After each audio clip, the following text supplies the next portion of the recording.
Hi, I'm Kaylin Medeiros, and I'm the product data scientist at Datacamp. Previously, you learned how data engineers collect and store data in a database. Now you'll learn how data analysts visualize and explore that data using dashboards. A dashboard is a set of metrics, usually in the form of graphs, that update on a schedule. Some dashboards can update in real time, but others update daily or weekly.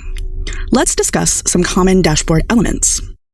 One of the most common dashboard elements is a time series that tracks a value over time.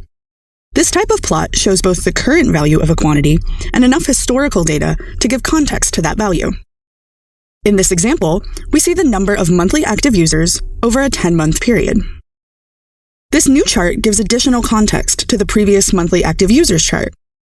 It tells us the percent of those users that come from different sources, such as paid ads or social media. The total percentages will always add up to 100%. That's why all of the bars are the same height. With stacked bars, we can easily notice trends, such as the increase in traffic from blogs in March and April. Another common dashboard element is a categorical comparison using a bar chart.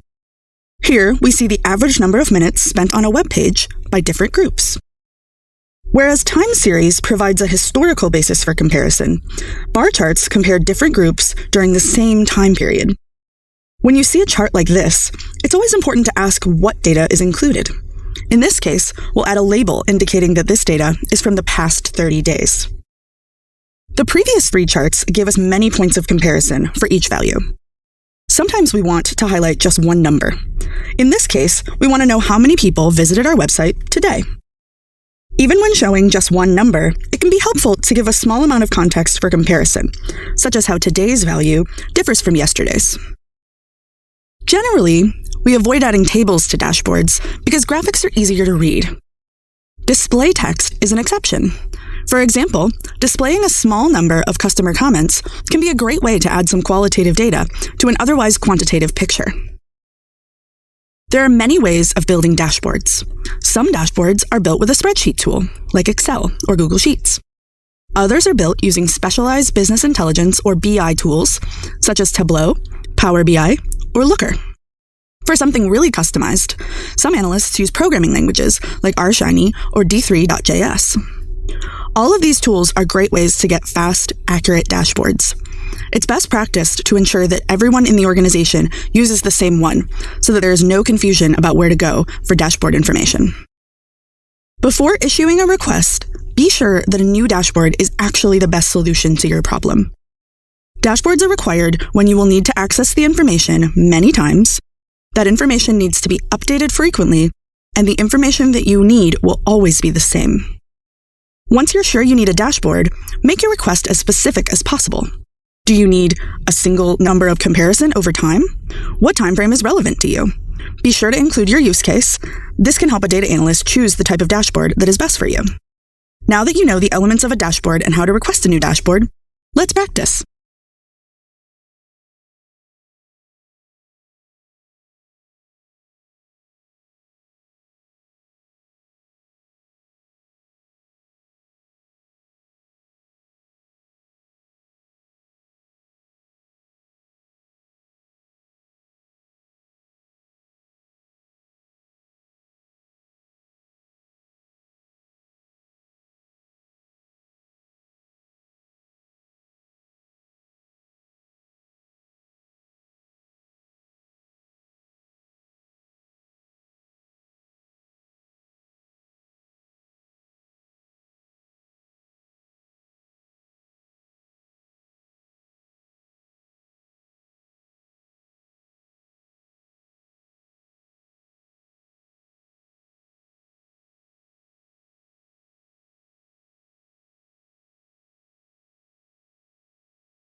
Previously, you learned about dashboards, which help data analysts fill a frequent need for the same data. In this lesson, you'll learn how analysts deal with one-off requests for data. An ad hoc request is a request for data or an analysis that does not need to be repeated on a weekly or daily basis. Many different departments make ad hoc requests from data analysis teams. Product might want an end-of-quarter report on the success of an initiative. Finance might need a list of users who haven't made payments in the past month. Engineering might ask for the total number of clicks on a particular button. Let's examine a case study. The marketing team at your company just wrapped up their New Year resolutions ad campaign. Now, they want to know how this campaign affected sales for January. Marketing asks the analytics team to provide the total revenue from users who had clicked on one of these ads. A good request should be specific. Marketing's request asks for a specific number that is easily defined. A good request should also include the context, in this case, measuring the success of January's ad campaign. Providing the context can help analysts spot any additional data that might be helpful. Here, a good analyst might also include the total revenue for January of both this year and last year to provide context for the revenue from the ad campaign. Finally, a good request should include a priority level and a due date. This will help the analytics team handle the many ad hoc requests that they receive. If you're managing an analytics team, ad hoc requests are tricky because they're unpredictable and they can steal time away from scheduled work, like A/B tests and dashboarding. A good strategy for handling ad hoc requests is to use a ticketing system like Trello, Jira, or Asana. A ticketing system allows internal customers, like product, finance, or engineering, to submit requests for ad hoc analysis. Ticketing systems can help ensure that requests are specific and include a due date and a priority level. The data team, whether isolated, hybrid, or embedded, can then assign the tickets to an appropriate analyst. Once a ticketing system is in place, an analyst can track the frequency and duration of ad hoc requests and improve scheduling for future quarters. Now that you're familiar with how to make and manage ad hoc data requests, let's practice.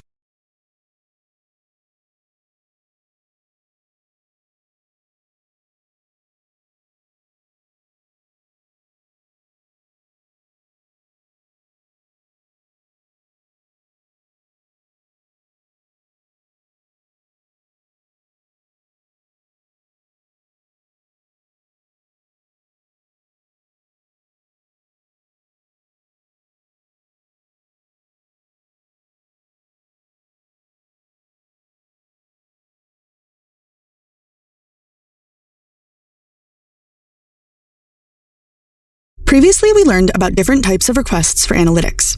In this lesson, we'll learn about a powerful analytics tool, the A/B test. A/B testing is a type of experiment for de-risking choices between two options, such as changes to a website, addition of new features, or wording of email subjects. Suppose we want to pick the most exciting title for a blog post using an A/B test. We randomly divide our audience into two groups. Each group sees a different title. Eventually, we'll pick the better title and make it permanent. There are 4 steps to running an A/B test: picking a metric to track, calculating sample size, running the experiment, and checking for significance. Let's examine each step for our blog example. First, we pick a measurable outcome to track. In this case, we'll examine the percent of people who click on a link with the title of the article. Next, we'll decide how long to run the experiment. We will run the experiment until we reach a sample size large enough to be certain that any difference we observe is not due to random chance. The necessary sample size depends on a baseline metric. In this case, our baseline metric is how often people generally click on a link to one of our blogs. If this rate is close to 50%, we'll need a smaller sample size. If the rate is much larger or much smaller, which is typical for something like clicking a link, then we'll need a larger sample size. The sample size also depends on how sensitive we need our test to be. A test's sensitivity tells us how small of a change in our metric we are able to detect. Larger sample sizes allow us to detect smaller changes. You might think that we always want the highest possible sensitivity, but we actually want to optimize for an amount of sensitivity that is meaningful for our business problem. For example, if the first title is clicked on by 5% of viewers, and the second title is clicked on by 5.01% of viewers, we don't actually care about that difference. It doesn't affect our profits by enough. Generally, we care about a relative increase of between 10% and 20% of the baseline metric. We now run our experiment until we reach the calculated sample size.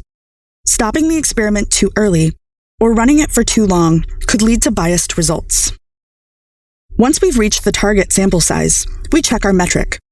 We see some difference between the two titles, but how do we know if that difference is meaningful? We check by performing a test of statistical significance. If the results are significant, we can be reasonably sure that the difference observed is not due to random chance, but to an actual difference in preference. But what if the results aren't significant? If there are any differences in click-through rates between the two titles, they're smaller than the threshold we chose when determining the sensitivity. Running our test longer won't help. It will let us detect a smaller difference, but we already decided that those smaller differences are irrelevant to our business problem. It's important to remember that there still might be a difference in click-through rates between the two article titles, but that difference is not significant to our business problem. Great job! Let's practice conducting A/B tests.